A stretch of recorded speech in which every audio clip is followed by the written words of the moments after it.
Alright boys, today's video, 5 tips that I wish I knew in order to grow my back and develop a well-rounded physique, to develop some wings, a wide and thicker back. Here's 5 no bullshit tips that you can implement right now. I'm making this video because the chest video did very, very well, and I'm also qualified to help you with the back department because I believe I've built a fairly decent back over the last few years, and I've learned a lot of tips along the way which I can give you now that should very, very much help you with your back growth. So we will get stuck in. Number 1, most important thing, take notes. This is very important. Pull with your elbows. Whenever you are doing any sort of pulling movement, any sort of movement, I want you to think about pulling with your elbows. We're going to do it together right now, just so you're actually understanding. Imagine you were to do a lat pull down, right? Now, typical person, including myself, would just go and pull the bar down with no actual thinking and understanding of how we're doing it. And what that tends to do, when you don't think about what you're trying to do, is engage your bicep and engage your forearm. And as a result, it becomes very hard to target the back. There's a big reason why a lot of people can't actually target their back and don't see the growth that they want. So how do we fix this? Well, we just simply focus on pulling through the elbows. Now, I want you to try that movement again, but only think about pulling through your elbows now. Pull through your elbows. And now can you feel that squeeze in your back right there? Try it again with a barbell row. Imagine you're doing an overhand pronated barbell row here, right? Instead of just simply pulling it up and then flexing at the bicep, now try and pull with your elbows. You'll notice, and you can probably see that my back is the one that's actually engaging the movement. And if you start to simply focus on pulling with your elbows, you will notice much more growth and engagement with your lats, with your upper back, whatever you're trying to target. And as a result, you're going to get a better connection with the movement. You're going to get a better contraction, which is going to result in overall better long-term progress. And that's the reason why you're not potentially feeling your back. So number 1, make sure that you're pulling through with your elbows.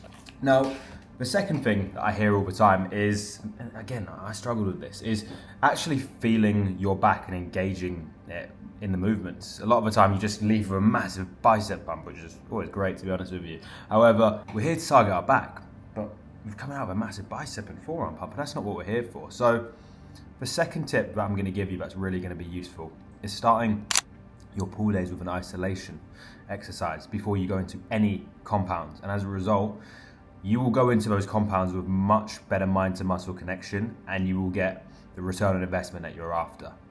A perfect example of this is Dorian Yates. Now, Dorian Yates possibly has the best back of all time in terms of Mr. Olympia. He's a 6 times Mr. Olympia champion. If you don't know him, I'll put a clip on the screen of him training. Oh, yes, come on! Let's go again! Bring it! Bring it! Come on, that's you! Let's go again! Let's go again, Yates! Screaming! One more! Strong on the bottom, go on! Come on, keep screaming! You wouldn't fuck with him. And one big philosophy that he would always start with the Nautilus pullover machine at the beginning of his back workout. He would go, you know, that movement there, it can be replicated by the cable pullovers. However, the reason he started with this is because it is pretty much the only exercise you can do that simply isolates the lat without using the bicep. There's other exercises you can use, such as a single arm pull down, but even there's a little bit of flexion which can essentially engage the bicep. However, this really just engages the lats and pre-exhausts them. Now, what does that mean? Right, so if the lats are pre-exhausted, if they have been taken to failure, then they will basically lag against every other muscle group. So if I then go into a barbell row and the lats are pre-exhausted, well, when I hit failure, I know for a fact it is not going to be the reason that I fail is not going to be due to my biceps. It's going to be due to my lats. The reason why is because they have a lagging muscle group, because they have been taken to failure, but the biceps are fresh, and that is why pre-exhaustion can be very useful. Now, I know a lot of people don't have that machine. I've never really had access to that machine. But what I would recommend is really starting with the cable pullovers, because it's the exact same thing. Where you're here, you're not flexing at all with the bicep, and as a result, you're just really engaging the lats. So some light activation work on that could be a very useful tool. And then personally, I would go into some form of isolation, such as a single arm pull down or a single arm row. This can be really useful. You know, so you've got the bench here. I can put a clip on the screen, and you're essentially just pulling through here, and what you're doing is just driving a lot of blood flow into that lat, and you're not really recruiting anything else. So when you go into perhaps a barbell row or a dumbbell row, there's a lot of blood flow in the muscle already, so it becomes very, very easy to actually connect with that movement. If you were to just go into a barbell row raw, fresh in the session, it can become very, very difficult to actually recruit the muscle groups that you're trying to target. So try that, isolations before anything. It really does work with every single movement. It can be done with legs, it can be done with chest, as I explained before. And that's really important to understand, and that will help you grow your back. Now, the third thing is something people actually miss, and it's executing through the full range of motion. Now, the full range of motion, right, there's two aspects. There's the stretch and the squeeze. So we're gonna go pull down, because everyone does pull downs, right? So you start the pull down, right? You need to be basically adjusting yourself to the point where this is not your starting point, but this is your starting point. Because when you do this, you can feel that your back is stretched. You can see that my lat is actually stretched there. And that's the starting movement, right? So now I'm gonna bring my elbows down, and I'm gonna come all the way down until those shoulder blades right there are squeezed. That's the squeeze. Now when I come up, I'm not coming up halfway like most people do. Why? Because that's half a rep. I'm going for that full squeeze, because now the back is fully elongated and stretched. And that's the range of motion that you're after with the careful execution. You're not trying to do that. You're trying to come up here. 1, 2, 3. Pause in the shortened, squeeze. Slowly control it up, and then come all the way to the top. Same goes for your seated row, right? Imagine you're in that seated cable row. What will most people do? Well, they will start like this, but really you want to position your feet in a place where you can start like that, right? Because you can see now that my back is tense there, and then I'm going to engage with my elbows. I'm going to pull back, squeeze, and then I'm not going to just come to here. I'm going to come to here. Why? Because that's where the back's fully stretched. And executing through the full range of motion is what's going to help you develop a overall larger back. And I see way too many people, I've always been pretty good at it, I can't lie, but I see way too many people just going through half the motion. It's like you're missing that top part. That's why, because how you do one thing is how you do everything. If you're doing that with every single movement, you're getting 50% of the output when you could have just gone a little bit extra. Do you see what I mean? So it's really important to understand this, and I'll put some clips on the screen so you completely understand that, but that will really help you moving forward. Now, number 4, this really depends on where you are in your fitness journey. If you are someone who is just starting, then just fucking smash every single compound. Pull-ups, barbell rows, go for it. But eventually after time, you need to start having a look at the physique and thinking, right, what is lagging? So if you're 2-3 years in training and you got a decent back, but you want an excellent back, this applies to you. And you need to start looking strategically at your physique and think, right, okay, the lats are good, but we don't have enough thickness in the upper back. Or perhaps the thickness is good, but the rear delts are really lagging. Or perhaps the lower back has no actual definition or muscle there whatsoever, so that needs a bit of work. You have to identify the weaknesses in your back and essentially begin with that, because if you keep doing the same thing like most people do, leaving rear delts at the end of a session and your rear delts are lagging, they will never really grow as much. The reason why is because you're not prioritizing them. They're always just getting the bottom of the barrel work when you're fatigued from all of your other movements. You want to bring up your rear delts, put them at the start of a session. And it's sometimes a case of rotating these and just understanding that if you begin with something, you're going to train it more fresh, and as a result, you're going to get more bang for your buck. Just like with your push days. If you notice that your chest is great, but your triceps are lagging, well, start your push days and triceps. It's the exact same thing. And it's really, really important to understand this because, again, the first couple of years of training, you just got to build mass, but eventually you want to start to, and this becomes really apparent when you do your first proper deficit and you get lean. There's no hiding. You can see exactly what needs work. Personally, with myself, I've got good width, I've got pretty decent thickness. I can improve the thickness, so we're going to be including a lot of rows and heavy work. And the biggest thing for me, my lower back is non-existent, so I need to be doing a lot of back extensions now, and I might even be beginning my pull days with some of those back extensions. That's a perfect example of just kind of reviewing my physique and just thinking strategically what needs to improve. That's something you need to do. And the final tip that's actually going to change everything and will pretty much glue everything what we said together. Pay attention to this one. You need to make sure that you're doing the basics right. And I'm just going to clarify the basics in case you're not doing this already. If you're not, you are missing out on God knows how much progress. First off, track every single lift, right? You don't go in thinking that, oh, I did this last time, okay, I need to do this now. No. You have a record, ideally on an app, because it's the easiest way. You can do a logbook. I'm not a fan, because what if I forget my logbook? The session's fucked. I'm not a logbook guy. I'm a phone guy. And I got every single session I've ever done recorded. I know I did 60 kg last week for 6 reps. So when I come onto it, I say, okay, 60 kg for 6. You better believe I'm doing 60 kg for 8 or 9, or I'm just fucking sending it to 10 or 12. And I'm constantly progressively overloading. That's the most important thing. I'm constantly getting stronger. Surplus or deficit, that always happens. Now the second thing, I do it with the right form and execution. I never ever sacrifice my form. I keep everything 3 to 4 second eccentrics. I pause at the bottom and I pause at the top. My pull downs look like this. I start up here, 1, 2, 3, pause, control it. 1, 2, 3, pause.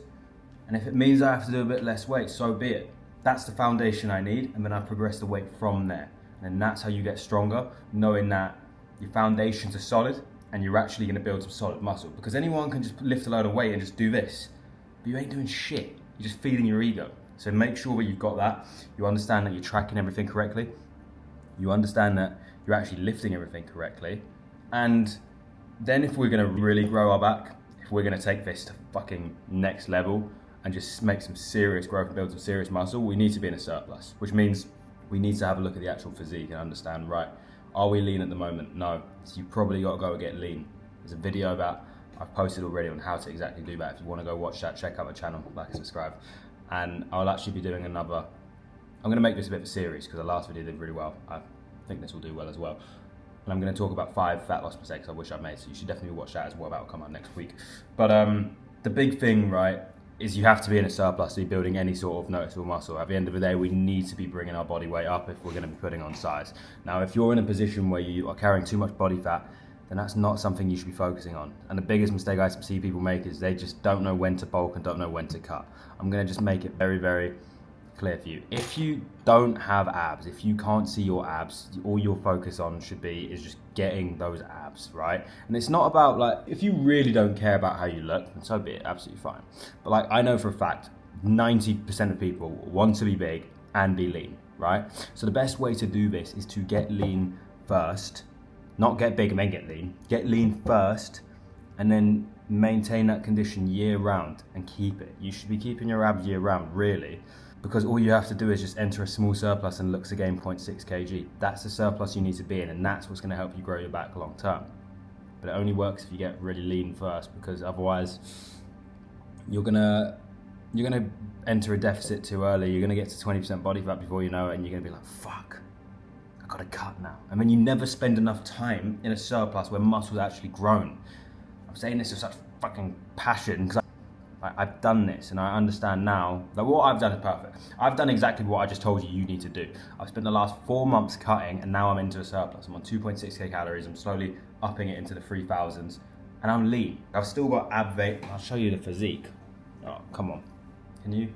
I don't know if you can see, but I'm pretty fucking lean. Look at this. Oh, fucking hell. It's a bit of a clip. Look at the striations, boys. Oi!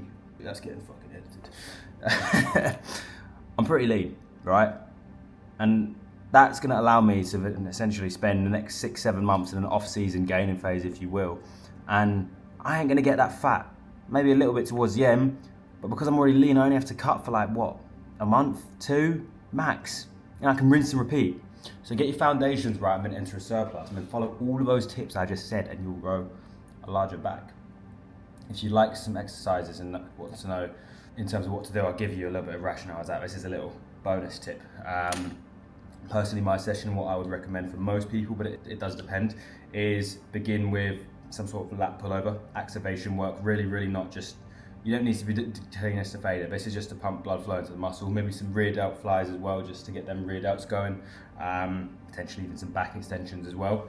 Then I'd go into an isolation, as I spoke about. So in terms of an isolation that I would recommend, I would say a single arm pull down is really nice because you can just really focus on getting blood flow into the lat.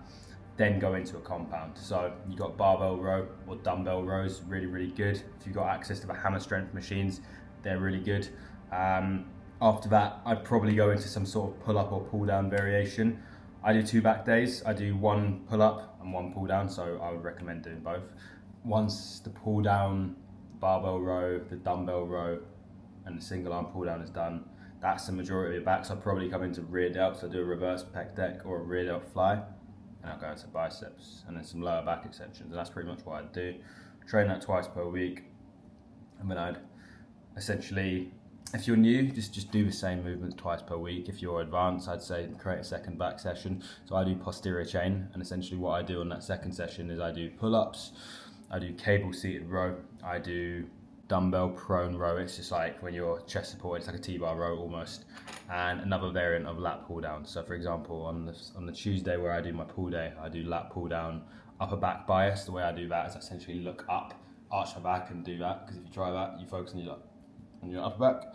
And then the second one is wide grip, like this, looking forward, and then that's kind of a bit more of a lats. That's the variation you need, but the main thing, right, is if you can follow the tips and understand to be in a surplus, if you can understand how to progress it and actually do everything right, you'll grow more muscle. Guys, I hope that was very useful. If you need any more help with growing your back, you should check out the link in the bio. Apply for one-to-one coaching, for we are fucking massive. And yeah, I hope you enjoyed that. Boys, if you did like this, please do let me know in the comments, because the last video did well. I imagine this one will do well as well. And I'll make a little bit of a series. I'm in Bangkok at the moment. I've got a lot of time on my hands to smash some great content. So you're going to be seeing a lot of me very, very soon. Anyway, guys, that's all for today. I will leave you to it. All the best. Catch you next time.